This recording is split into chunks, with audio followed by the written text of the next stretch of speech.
तो हाँ जी प्यारे दोस्तों, आप सभी को मेरा प्रणाम है, नमस्कार है। कैसे हो आप सभी? उम्मीद करते हैं कि स्वस्थ होंगे, मस्त होंगे और आप सभी लग चुके होंगे अपने तैयारी में, क्योंकि बाबू आप सभी अब 9वीं क्लास से क्लास 10th की तरफ जा चुके हो। और आपको सबसे ज्यादा जरूरी यही है कि जो मैं सामाजिक विज्ञान आपको पढ़ाऊंगा, आपको जानना यही है कि आखिर ये सामाजिक विज्ञान क्या होता है। और जब मैंने कल की क्लास में जो आपको सिलेबस और पैटर्न बताया था, उससे भी ज्यादा ये जरूरी बन जाता है कि जिस सिलेबस के अंतर्गत हमें 5 भाग पढ़ना है, भूगोल, इतिहास, नागरिक शास्त्र, अर्थशास्त्र और आपदा प्रबंधन, इनके बारे में भी तो हमें जानकारी मिल जाए सर कि आखिर ये चीज क्या है। क्योंकि अगर मैं आपसे कहूं, बाजार लेकर के जाऊं और बाजार में आपको कोई ऐसी चीज मिल जाए जिसके बारे में आप नहीं जानते हो, तो आपके मन में ये जरूर जिज्ञासा रहती है कि उस चीज के बारे में आप जानेंगे कि वो चीज क्या है। उसी तरीके से मेरे प्यारे बच्चों, किसी भी चीज को पढ़ने के लिए, अच्छे तरीके से जानने के लिए आपको उसके बारे में जानना जरूरी होगा कि वो चीज क्या है। तो आज की ये क्लास आप सभी बच्चों के लिए बहुत इंपॉर्टेंट रहने वाली है, चाहे आप बिहार बोर्ड के हो, सीबीएसई बोर्ड के हो, आईसीएसई बोर्ड के हो, या फिर किसी भी स्टेट बोर्ड से आप तैयारी कर रहे हो, ये आपको जानना बहुत जरूरी है। तो आइए, आज हम ये जो हमारा वीडियो रहेगा, ये पूरा सामाजिक विज्ञान, जो कि एक भंडार है, एक बहुत बड़ा विषय है, सामाजिक विज्ञान क्या है और इसके 5 भागों के बारे में जो हमें क्लास 9th और 10th में पढ़ना है, इसके बारे में हम जानकारी लेंगे।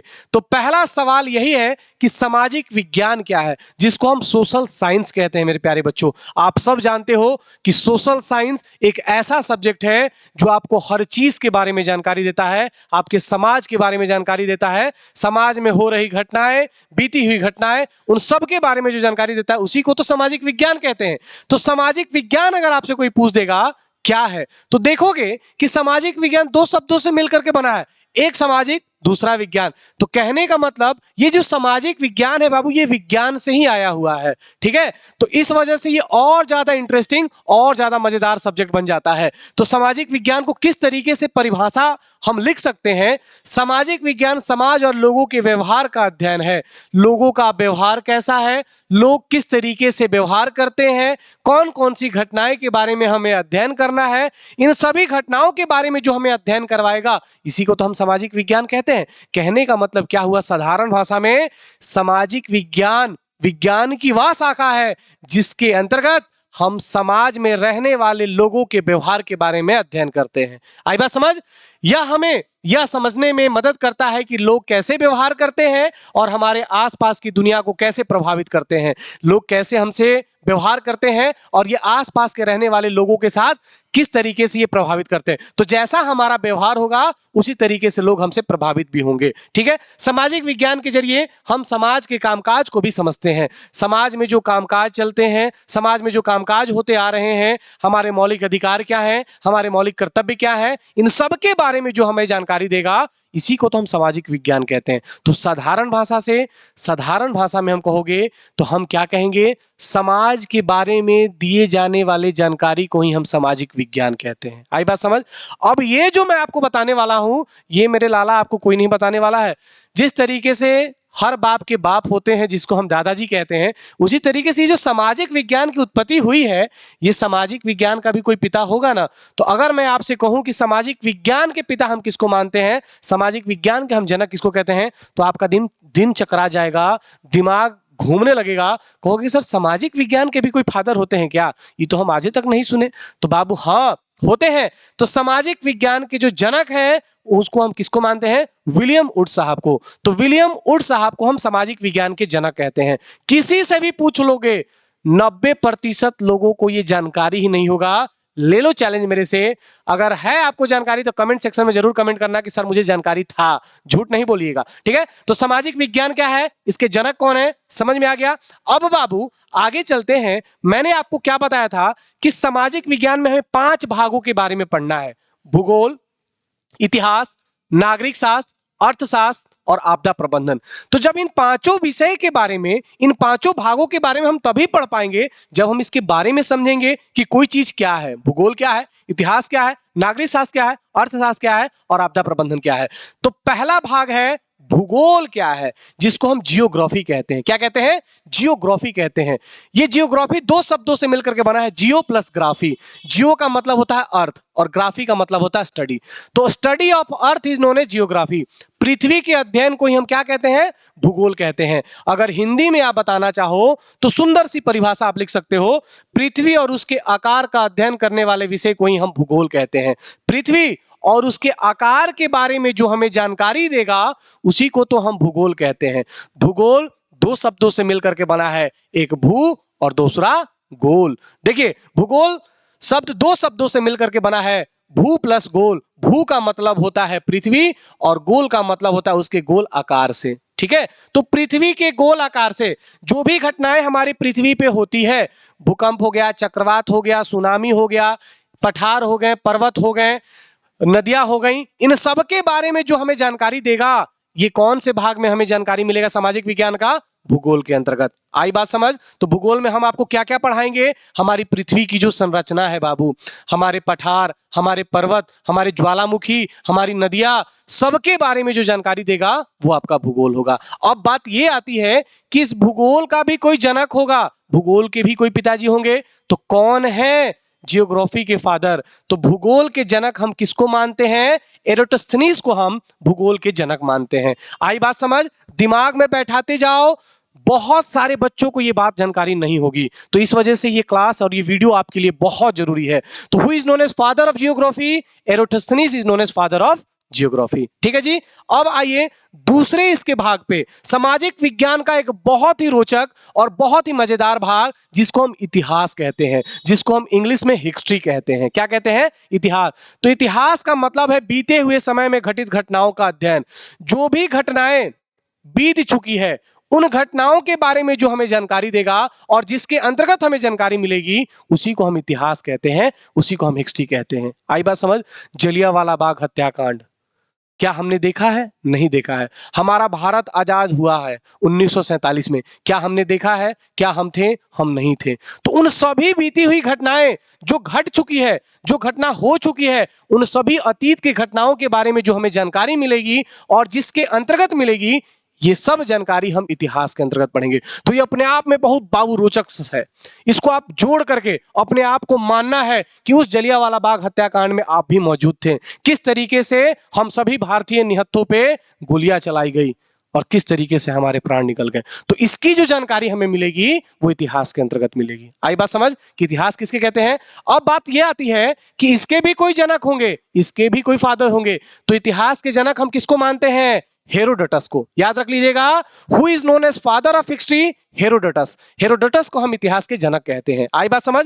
अब आते हैं इसके तीसरे और मुख्य भाग पे, जिसको हम कहते हैं बाबू अर्थशास्त्र, जिसको इंग्लिश में हम इकोनॉमिक्स कहते हैं। क्या कहते हैं? इकोनॉमिक्स कहते हैं।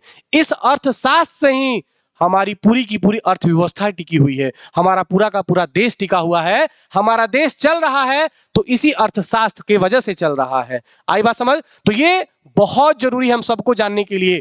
इसको पढ़ाऊंगा इतना जबरदस्त कि मजा आएगा। सबसे पहले जान तो लें कि अर्थशास्त्र होता क्या है, तब तो पढ़ने में मजा आएगा। तो अर्थशास्त्र क्या होता है? तो ये सामाजिक विज्ञान की एक ऐसी शाखा है जिसमें वस्तुओं और सेवाओं का उपभोग, वस्तुओं और सेवाओं का उत्पादन, उसका वितरण, उसका विनिमय के बारे में अध्ययन हमें करना है। कहने का मतलब, मैं एक किसान हूं, मैंने किसी चीज का खेती किया, उस चीज का जो मैंने खेती किया, उसका खेती करने का मेरा क्या मोटिव है, क्या लक्ष्य है कि भाई उसको बेच करके मैं पैसा कमाऊंगा और उसी पैसे की सहायता से मैं अपने जीवन का यापन करूंगा।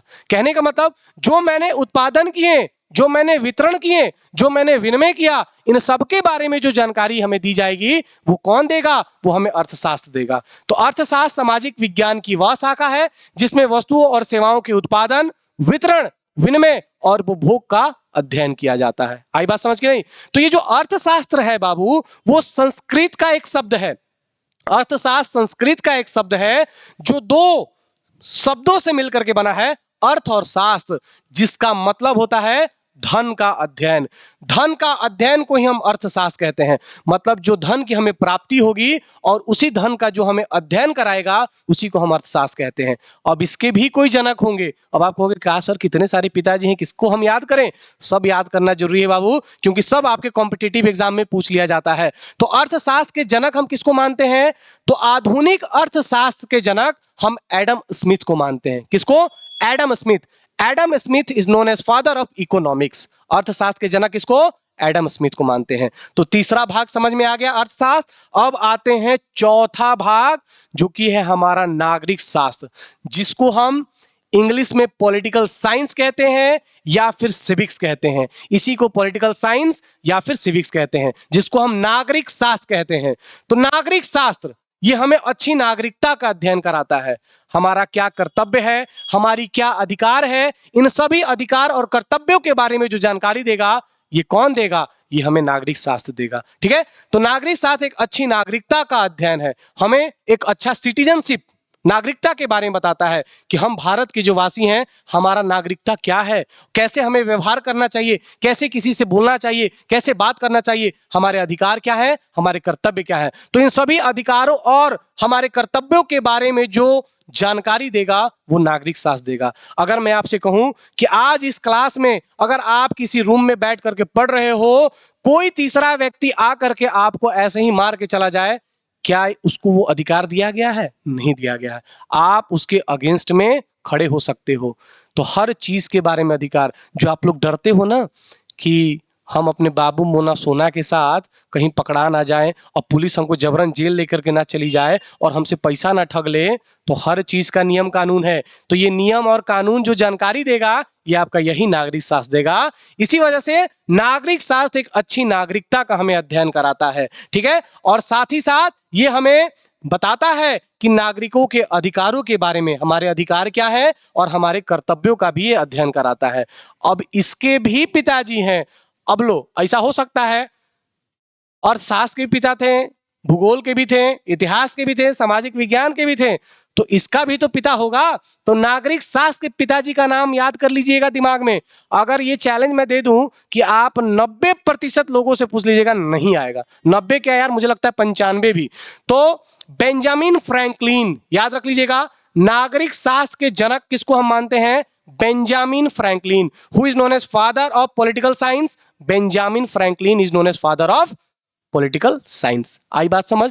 तो ये हमारा चौथा भाग, और सबसे महत्वपूर्ण भाग जो कि है पांचवा भाग, और ये पांचवा भाग को हम कहते हैं आपदा प्रबंधन, जिसको इंग्लिश में हम कहते हैं डिजास्टर मैनेजमेंट। क्या कहते हैं बाबू? डिजास्टर मैनेजमेंट कहते हैं। ठीक है, तो डिजास्टर मैनेजमेंट क्या होता है, इसके बारे में हमें पढ़ना है, जो कि क्लास 9th और 10th में हमें ये एक पांचवा भाग पढ़ना है, सिर्फ 9th और 10th में। ठीक है, इससे पहले आप इसका नाम नहीं जानते होगे, इससे पहले आप इसका जिक्र भी नहीं किए होगे, लेकिन आपदा प्रबंधन ये बहुत जरूरी है।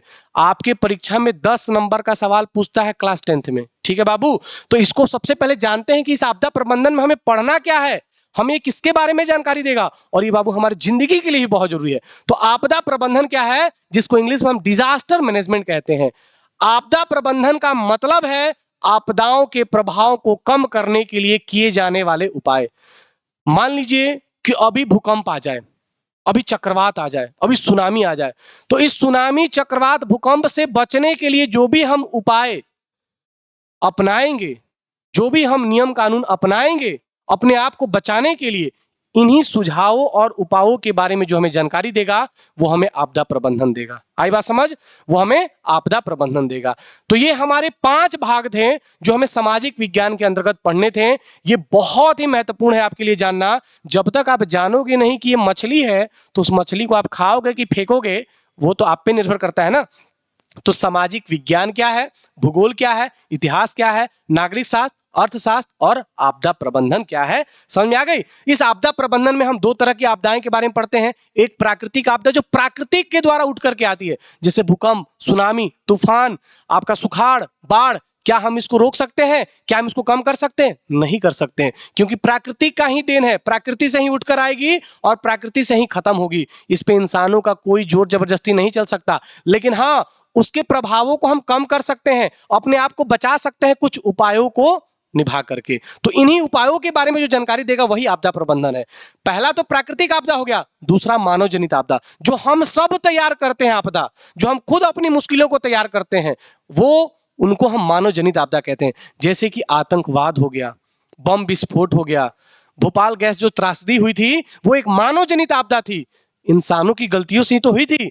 तो जो भी ऐसी आपदा जो इंसानों की वजह से होगी उसको हम मानव जनित आपदा कहते हैं। तो इन सभी आपदाओं के बारे में हमें जानकारी इस आपदा प्रबंधन में मिलेगा, ठीक है। और ये जरूरी है बाबू कि भूकंप आ जाए तो क्या करना चाहिए, कहां जाना चाहिए।